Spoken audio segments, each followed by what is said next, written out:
اعوذ باللہ من الشیطان الرجیم بسم اللہ الرحمن الرحیم۔ شروع اللہ کے نام سے جو بڑا مہربان اور نہایت رحم والا ہے۔ لوگوں نے پوچھا، یا رسول اللہ صلی اللہ علیہ وآلہ وسلم، کیا ہم اپنے رب کو قیامت میں دیکھ سکیں گے؟ آپ نے جواب کے لیے پوچھا، کیا تمہیں 14ویں رات کے چاند دیکھنے میں جب اس کے قریب کہیں بادل بھی نہ ہو شبہ ہوتا ہے؟ لوگ بولے، ہرگز نہیں یا رسول اللہ۔ پھر آپ نے پوچھا، کیا تمہیں سورج کے دیکھنے میں جب اس کے قریب کہیں بادل بھی نہ ہو شبہ ہوتا ہے؟ لوگوں نے کہا، نہیں یا رسول اللہ صلی اللہ علیہ وآلہ وسلم۔ پھر آپ نے فرمایا، رب العزت کو تم اسی طرح دیکھو گے۔ لوگ قیامت کے دن جمع کیے جائیں گے، پھر اللہ تعالیٰ فرمائے گا، جو جسے پوجتا ہے اس کے ساتھ ہو جائے۔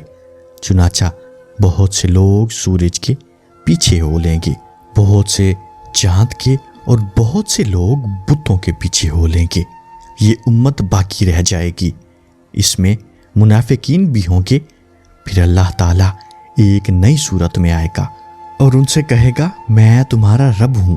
وہ منافقین کہیں گے، ہمیں یہی اپنے رب کے آنے تک کھڑے رہیں گے، جب ہمارا رب آئے گا تو ہم اسے پہچان لیں گے۔ پھر اللہ تعالیٰ ان کے پاس ایسی صورت میں جسے وہ پہچان لے آئے گا، فرمائے گا، میں تمہارا رب ہوں۔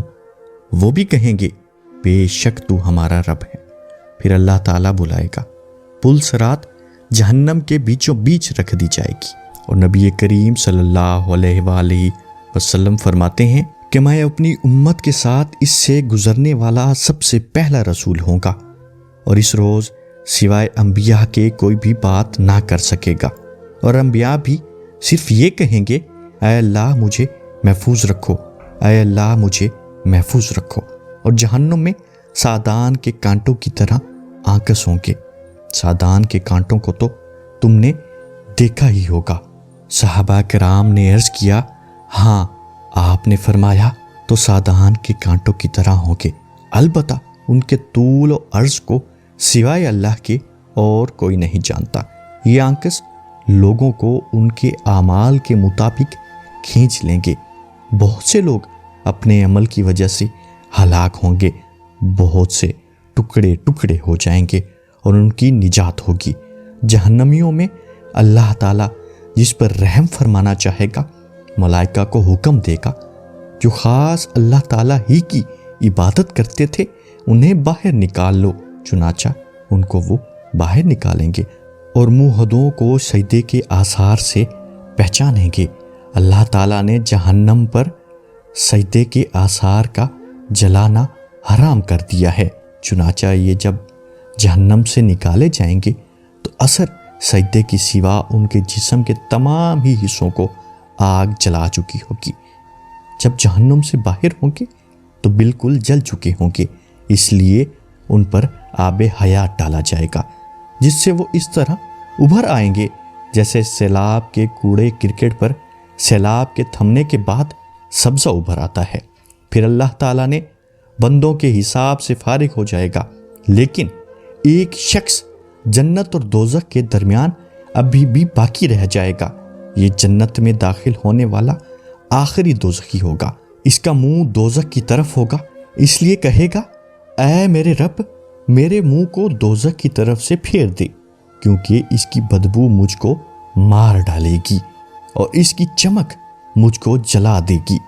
اللہ تعالیٰ پوچھے گا، کیا اگر تیری یہ تمنا پوری کر دوں تو تو دوبارہ کوئی نیا سوال نہیں کرے گا؟ بندہ کہے گا، نہیں، تیری بزرگی کی قسم، اور جیسے جیسے اللہ چاہے گا وہ قول و قرار کرے گا۔ آخر اللہ تعالیٰ جہنم کی طرف سے اس کا منہ پھیر دے گا۔ جب وہ جنت کی طرف منہ کرے گا، اس کی شادابی نظروں کے سامنے آئے گا، تو جنتی دیدار چاہا جب وہ چپ رہے گا، لیکن پھر بول پڑے گا، اے اللہ مجھے جنت کے دروازے کے قریب پہنچا دے۔ اللہ تعالیٰ پوچھے گا، کیا تو نے وعدہ و پیمان نہیں باندھا تھا کہ اس سوال کے سوا تو اور کوئی سوال نہیں کرے گا؟ بندہ کہے گا، اے میرے رب، مجھے تیری مخلوق میں سب سے زیادہ بد نصیب نہ ہونا چاہیے۔ اللہ تعالیٰ فرمائے گا پھر کیا ضمانت ہے، اگر تیری یہ تمنا پوری کر دی جائے تو دوسرا سوال نہیں کرے گا؟ بندہ کہے گا تیری عزت کی قسم اب دوسرا سوال نہیں کروں گا۔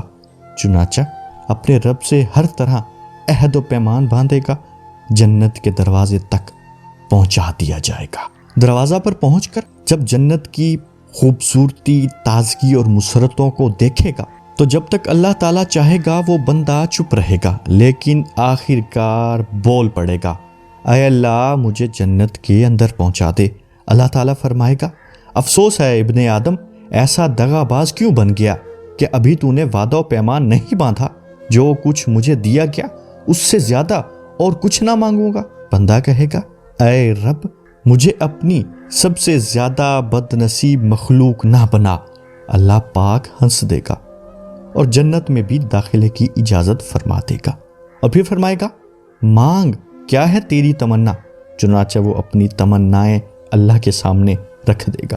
جب تمام تمنائیں ختم ہو جائیں گی، اللہ تعالیٰ فرمائے گا فلاں چیز اور مانگو، فلاں چیز کا مزید سوال کرو۔ خود اللہ پاک ہی یاد دہانی کرائے گا۔ جب وہ تمنائیں پوری ہو جائیں گی فرمائے گا تمہیں یہ سب اور اتنی ہی دی گئی ہیں۔ ابو سعد خدری رضی اللہ تعالیٰ عنہ ابو ہریرہ رضی اللہ تعالیٰ عنہ سے کہا رسول اللہ صلی اللہ علیہ وآلہ وسلم نے فرمایا کہ یہ اور اس سے 10 گنا اور زیادہ تمہیں دی گئیں۔ اس پر ابو ہریرہ رضی اللہ تعالیٰ عنہ نے فرمایا رسول اللہ صلی اللہ علیہ وآلہ وسلم کی یہی بات صرف مجھے یاد ہے، تمہیں یہ تمنائیں اور اتنی ہی اور دی گئیں۔ لیکن ابو سعد رضی اللہ تعالیٰ عنہ نے فرمایا میں نے آپ کو یہ کہتے سنا تھا کہ یہ اور اس کی 10 گنا تمنائیں تم کو دی گئی ہیں۔ آپ کو یہ ویڈیو کیسی لگی؟ کمنٹ باکس میں اپنی رائے کا اظہار ضرور کیجیے گا۔ جزاک اللہ۔